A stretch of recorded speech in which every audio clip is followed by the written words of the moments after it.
A partir de agora você acompanha o programa Caderno Digital.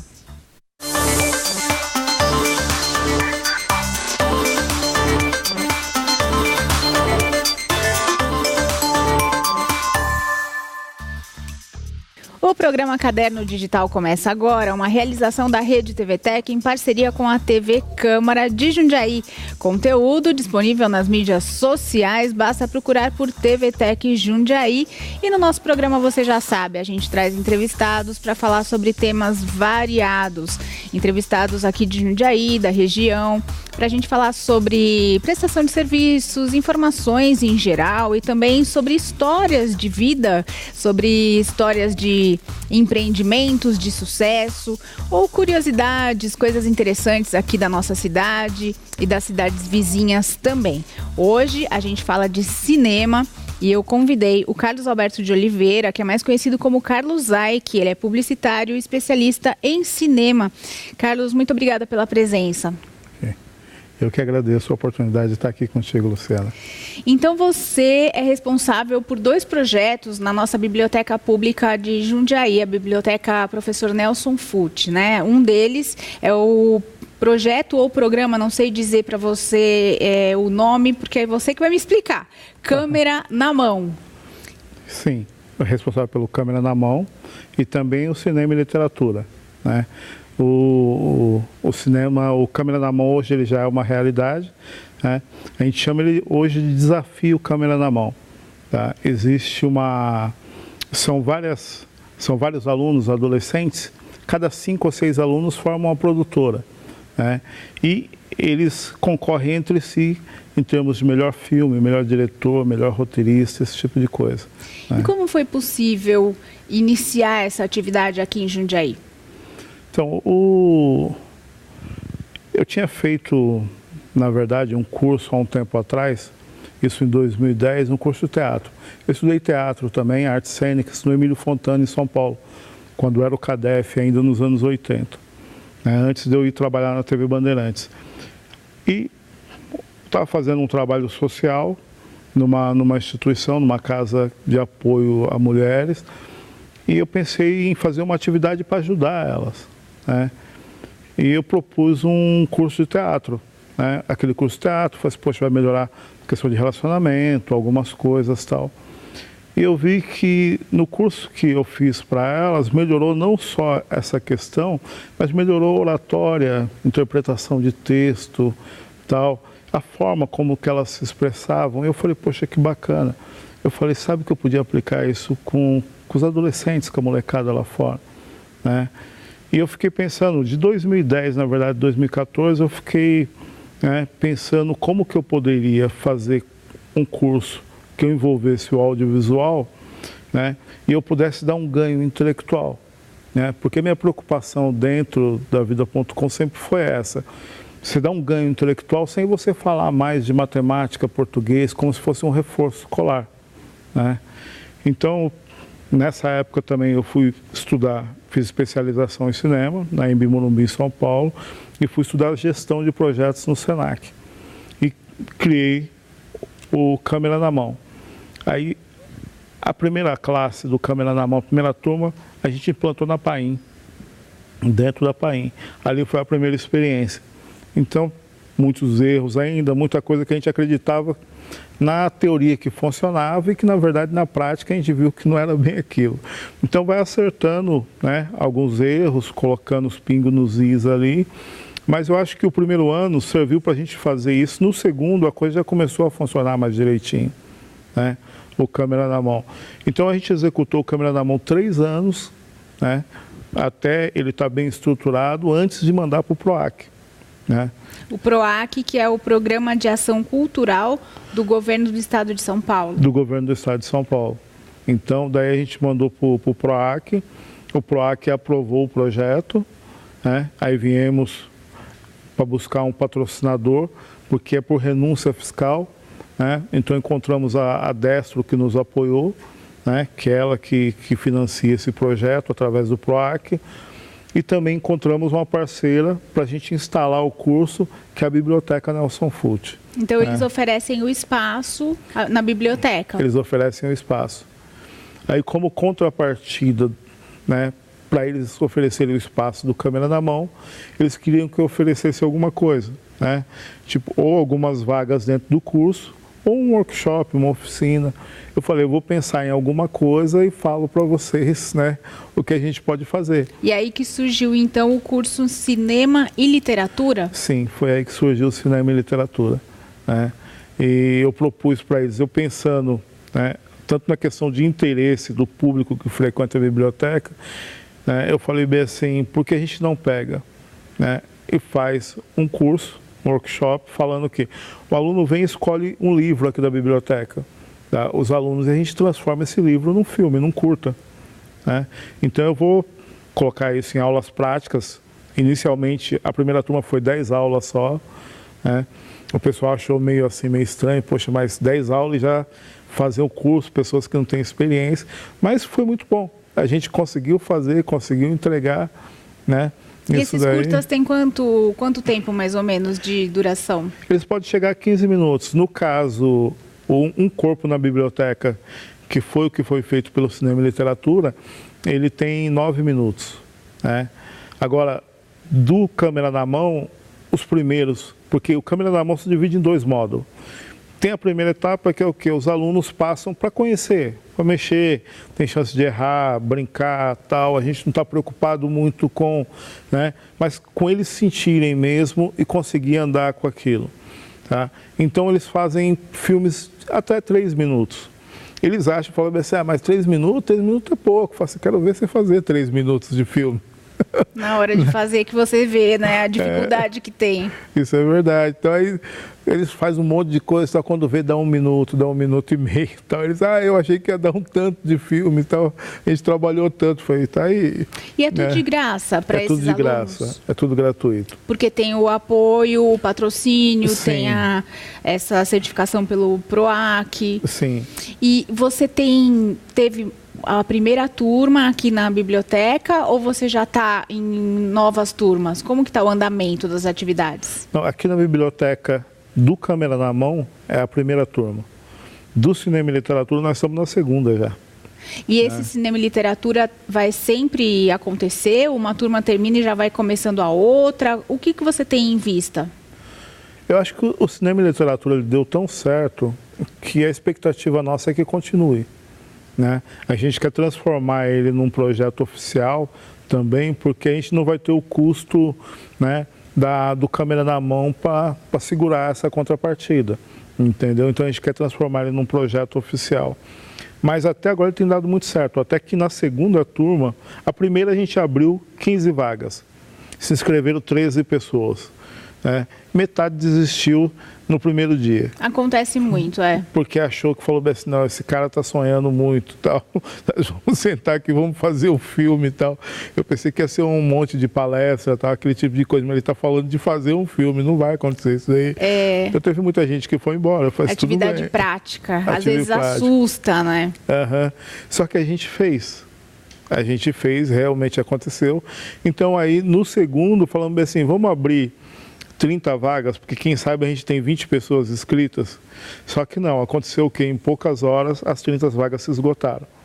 Aí pediram mais 10, né? A gente abriu e também esgotou praticamente quase na hora. Então se inscreveram 42 pessoas, né, para começar o curso e ficou mais 20 e poucas na fila de espera. Então o curso, né, ficou bem concorrido. A gente está com uma classe cheia hoje, o pessoal participando bastante, né? Então tá muito interessante. Então eu acho que o Cinema e Literatura ele tem tudo para ter continuidade. Para ter continuidade. Vamos para o intervalo rapidinho e daqui a pouco a gente volta conversando mais com o Carlos Zaik. Até já!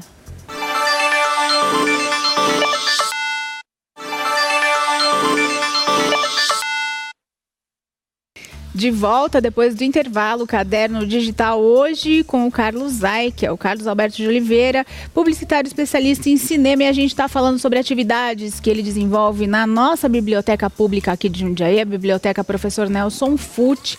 São 2 cursos voltados a cinema. E Carlos, você estava comentando no primeiro bloco que essas atividades tiveram início por meio de uma ONG, Vida.com.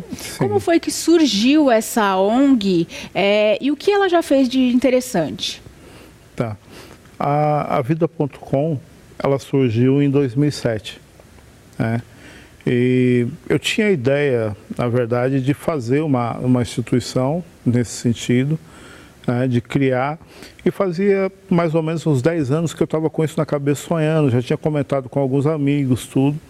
Na época eu trabalhava numa empresa, né, aqui na Anhanguera, e quando foi nas minhas férias, né, aquele pensamento, poxa, a gente chama de pensamento bom, aquele pensamento que Deus coloca no coração da gente, e falou para mim assim, pintar uma instituição. Vai lá e pinta uma instituição. Eu falei assim, mas não tem condições. Mas deve ser coisa da minha cabeça isso, tal, não sei o quê. Mas aquilo não saía da minha cabeça. E eu peguei e fui numa instituição conversar. Fui em uma não quis, falou, não. A outra, né, falou, não, tá, pinta um quartinho que tem aqui e tal. Eu falei assim, não, mas eu vou pintar tudo isso daqui. Eu falei assim, mas tem dinheiro? Eu falei assim, não tenho nada, né? Eu falei assim, mas como você vai fazer? Eu falei assim, não esquenta, deixa que eu faço. E eu falei assim, eu vou falar com alguns amigos, né? E conversei com um amigo, aí um amigo deu tinta, outro deu isso, deu aquilo outro. Quando eu vi, tinha o material todo, né? Aquilo, e uma amiga minha falou bem assim, poxa, quando a gente estava pintando a instituição, e pintamos todo, por dentro e por fora. Ela falou assim, não é hora de você fundar aquela ONG que você sempre fala, tal. Eu falei, poxa, bacana, e dali começou, né, esse trabalho. Reuni os amigos, a gente fez a primeira reunião, a gente fez a primeira ação, né, que foi o dia de fazer a diferença em 2007, em agosto de 2007. E aí a gente decidiu no começo do ano, em março, fundar oficialmente, documentado, tudo, a Vida.com. Tem uma sede? Tem uma sede, fica aqui na Prudente de Moraes mesmo, no 1540, né?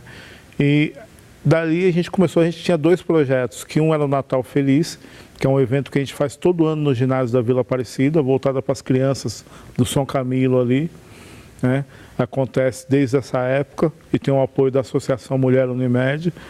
E a gente tem o desafio, o dia de fazer a diferença, que é isso, a gente reforma ou uma instituição ou uma casa. Então você manteve, né, as origens da entidade, né? Nessa questão de pintura, agora reforma. Sim, né?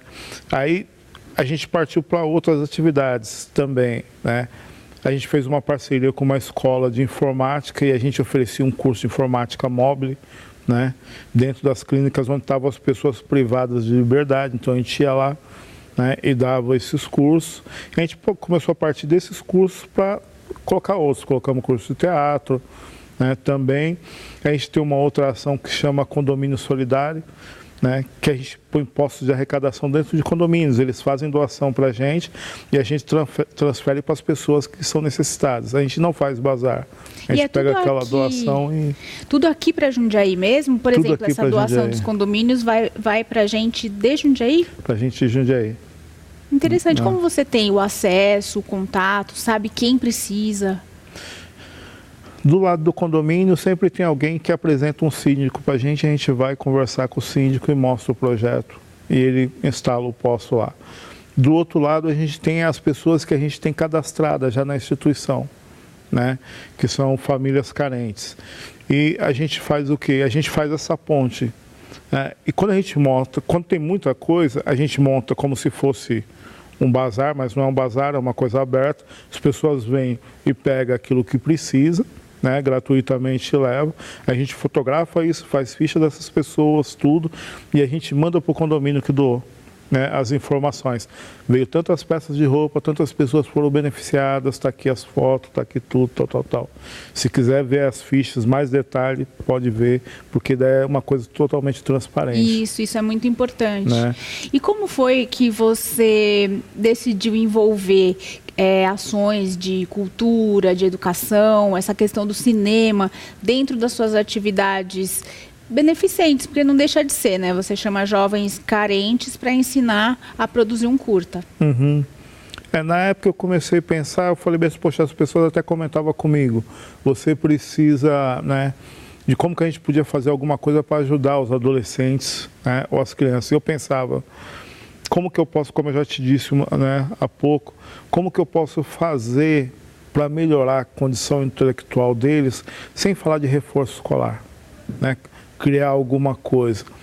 Então eu comecei a pensar, né, e eu falei assim, o que eu sei fazer, né, meu mesmo que eu posso dispor e começar comigo. Porque às vezes você tem que começar sem dinheiro, sem nada, né, só com a coragem como voluntário.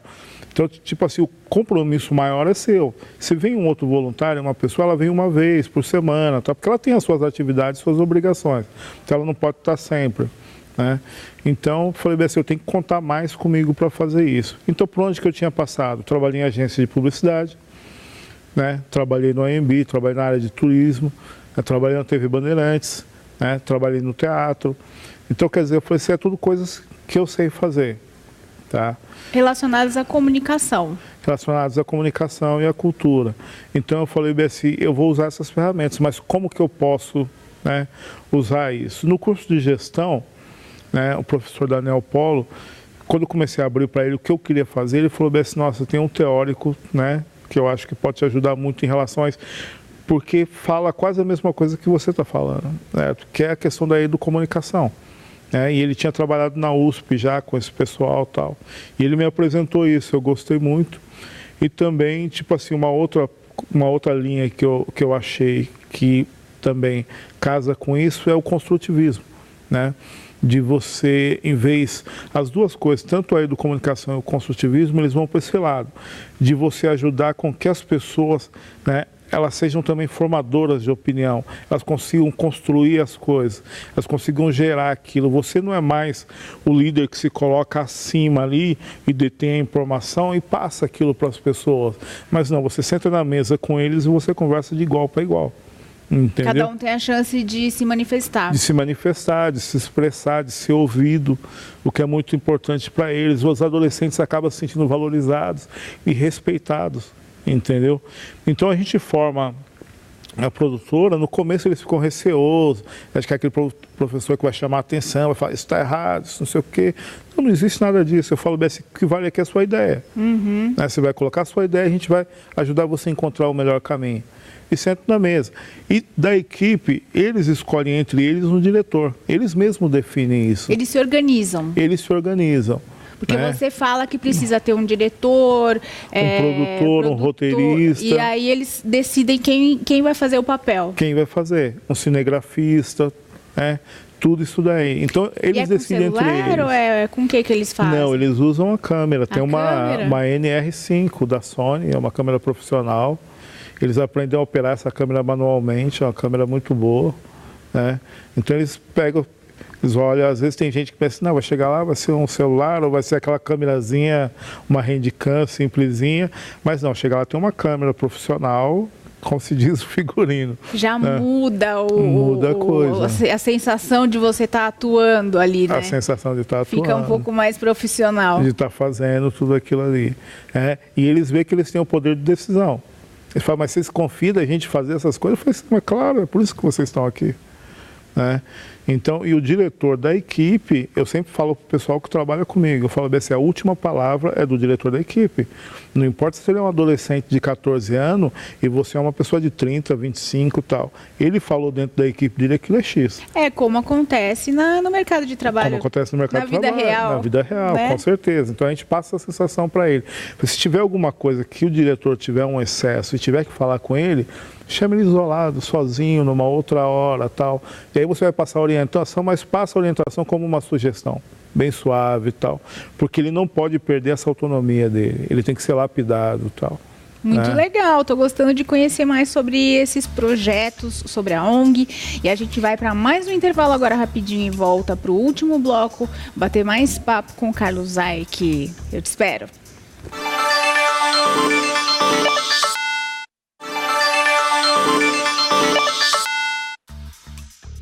Estamos de volta, Caderno Digital, terceiro e último bloco. Hoje eu estou com o Carlos Zaik e a gente está falando de dois projetos muito legais que acontecem na Biblioteca de Jundiaí. Então eu gostaria de saber de um deles, né, que é o Cinema e Literatura, que envolve livros do acervo da biblioteca. Isso. Quais alguns livros que você pode citar para a gente, Carlos, que foram escolhidos pelos alunos para se tornarem, para se inspirarem, para eles se inspirarem e fazerem curtas? Tá. Esse foi um processo muito interessante, porque na turma a gente pede para os alunos as primeiras aulas, né? Eles vão para ler os livros, vão pesquisar ali na biblioteca. Inclusive, as 2 primeiras aulas é uma aluna do primeiro módulo, que ela dá essas 2 primeiras aulas no segundo módulo agora, que é a Beth, né? E aí o pessoal vem para fazer a defesa dos seus livros. Por que esse livro merece ser filmado, né? Contado a história dele em forma de né, audiovisual. E aí o pessoal faz as suas defesas e os melhores livros são escolhidos. Foram escolhidos 5 livros. Aí entre eles O Alquimista, né, Poliana, Eles Não Usam Black Tie, Eu, Robô e Fahrenheit. Acredito que são esses. Poliana já mexeu com meus sentimentos infantis já, porque eu li na escola. Eu tinha menos de 10 anos, acho que eu tinha uns 10 anos que eu li. Muito bonitinho, uma história linda que vale para você adotar para a vida, né? E esses outros também muito interessantes. E eles já começaram o processo da... Já começaram. Na verdade, eles começaram a fazer o quê? A primeira parte, eles trabalham o argumento, né? Vão pegar, porque você precisa resumir um filme e um livro e vai transformar num filme de 15 minutos, né? Então, partimos para o argumento, certo? Eles trabalham o argumento disso e depois eu vou ensinar para eles como construir o roteiro a partir daí. Então, dou alguns exercícios para eles nesse sentido. A gente partiu para o roteiro, aí a gente vai entender como que funciona a pré-produção, né, do filme. Mas tudo isso já vamos construindo, que é formulário, separando as equipes. Até agora já está separado já as equipes, os membros, o que vai ocupar de posição em cada equipe. Certo? E a gente vai partir agora para as etapas já de pré-produção. E o Câmera na Mão, que é o projeto principal, na verdade, né, do PROAC, ele já teve início, gravação e tudo? Já teve início. Agora a segunda etapa, na verdade. Teve a primeira etapa dos filmes do ano passado, que foram os filmes pequenos, até 3 minutos, né? E agora já começaram também as gravações em relação ao segundo módulo dele, né, que é os filmes para formatura mesmo e para o festival. Então, a equipe Sirius já saiu na frente, foi a primeira a começar a fazer seu filme. Então, eles já estão filmando e eles escolheram uma locação lá no Jardim Esplanada, é uma casa, e aí a gente foi com a equipe para lá já para filmar, capturar essas cenas. E o pessoal vai poder também acompanhar isso, esses filmes, depois no festival que a gente faz, né? A gente escolhe lá melhor filme, melhor diretor, melhor ator, melhor roteirista. E tudo isso vai acontecer na biblioteca? O festival? O festival vai acontecer no Sesc. Ah, no Sesc. Vai acontecer no Sesc, no auditório do Sesc, no dia 3 de agosto. Então, as pessoas que participam do Câmera na Mão vão apresentar os seus trabalhos e vão ser avaliados ali. Vão ser avaliados ali. Vão ser avaliados, tem premiação para o melhor diretor. A gente tem um parceiro também, parceiro técnico muito bacana, que é o que tem dado suporte para a gente todo esse tempo, que é a Academia Internacional de Cinema. Então, os melhores alunos do Câmera na Mão, eles vão para a Academia Internacional de Cinema para estudar, né, com bolsas de estudo. Certo? Eles não pagam nada por isso. E será que Jundiaí vai ter mais uma edição do Câmera na Mão? Isso depende de quê? Isso depende do PROAC. A gente fazer a nossa parte, nossa contrapartida bonitinha, tal, apresentar para eles e aí, quer dizer, fazer a prestação de conta, aliás, bonitinha, apresentar para eles, o PROAC aprovar tudo isso e dar o aval para começar uma segunda, né, edição, aí no caso a 5ª edição do Câmera na Mão, financiada. Então a gente espera que a gente consiga não só ter agora do Câmera na Mão, como ter uma edição oficial, já a 3ª do Cinema e Literatura. E tanto de um quanto do outro, o material produzido vai ficar disponibilizado na internet para quem quiser ver? Vocês vão ter ou já tem um canal no YouTube, alguma coisa assim? A gente tem um canal, né? Tem o canal do Câmera na Mão no YouTube, sabe, onde entra muito material ali, sabe, do Câmera na Mão já. Tem página tanto do Cinema e Literatura como do Câmera na Mão também. No Facebook. No Facebook.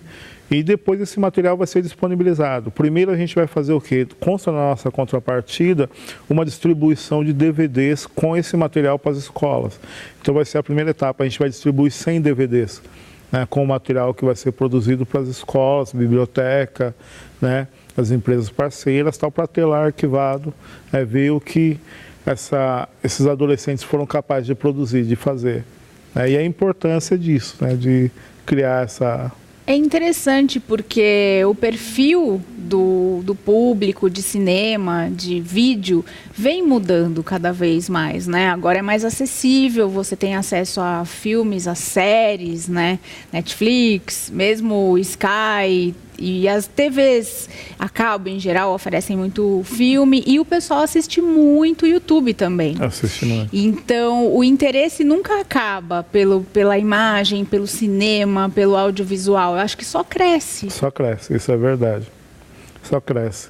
E ajuda, tipo assim, eu acho que esse tipo de atividade ajuda eles a terem um olhar um pouco mais profundo a respeito do que eles estão assistindo também, né? Porque a intenção nossa não é formar apenas... Pode ser que dali saia algum cineasta, vai ser orgulho pra gente, e esteja amanhã ou depois ganhando prêmios, quem sabe até um Oscar e tal. Mas são preparar pessoas para a vida, né? Um cidadão melhor. Uma pessoa com uma mentalidade mais crítica, mas não só aquela crítica que você... só encontra defeitos, mas que você consegue fazer uma análise mais profunda das coisas e você ter sugestões, né, para resolver questões também, né, pensar aquilo, conseguir pesar as coisas, isso é muito importante. Sim, né? Muito legal o que você disse de escolher o que vai assistir, porque como as opções são cada vez maiores, né, quantidade grande de opção para você ver, por exemplo, uma série, você está gastando o seu tempo com o quê? Né? É positivo isso? Te acrescenta alguma coisa? Ou você está indo porque está na moda e todo mundo vê? Sim. Então, acho que cria uma consciência crítica. Cria uma consciência crítica. Uma coisa interessante, tá? Houve uma mudança no cinema de uns 30 anos para cá, uma mudança muito grande, uma mudança radical. Antigamente você pegava e fazia o quê? Né? Isso você vê tanto pela imagem como a forma de narrativa, tá? Antes você sabia quem era o vilão. Quem que era o vilão? Era o cara meio esquisitão, o cara mancava, o cara era feio, o cara era esquisito, tal, não sei o que, atrapalhado, sempre. E o mocinho era o cara, né, bonitão, todo mundo gostava dele, era o boa praça, tomava leite, comia fruta, aquela coisa, né? E estava ali, dentro daquela narrativa. Hoje não, você pega e você vê que o vilão, na verdade, se tornou um galã. Ele se tornou um galã. Você vai ver muito mais evidente, começa ali em 11 Homens e um Segredo, Brad Pitt, George Clooney e tal, e todo aquele time. Amo! É, e aí, tipo assim, aquela bandidagem que a mulher fala assim, eu quero estar no meio. Fica do lado do mal, né? Vamos dizer assim, entre aspas. Sim, e vai construindo, tipo assim, e não só isso da questão da imagem, mas deles te mostrarem, né, o quanto que esse pessoal é bacana. E fazer você participar da vida deles e ver a justificativa que eles têm. Quando você não tem um pensamento crítico capaz de analisar para onde as pessoas estão te conduzindo através dessa narrativa, né, é um pouco complicado. Não, mas é ótimo eu conhecer um pouco desse seu lado crítico de cinema e de produções, porque quando a gente precisar, quando estiver chegando a época de premiação, eu já sei quem eu vou chamar aqui para comentar comigo. Legal. Muito obrigada pela sua entrevista, sucesso nos projetos e que cada vez mais gente seja beneficiada com isso. Muito obrigado, eu que agradeço a oportunidade. A gente vai ficando por aqui, Caderno Digital termina com Carlos Zaek hoje e eu espero você na próxima edição com mais entrevista e mais assunto para a gente falar aqui no estúdio. Até lá!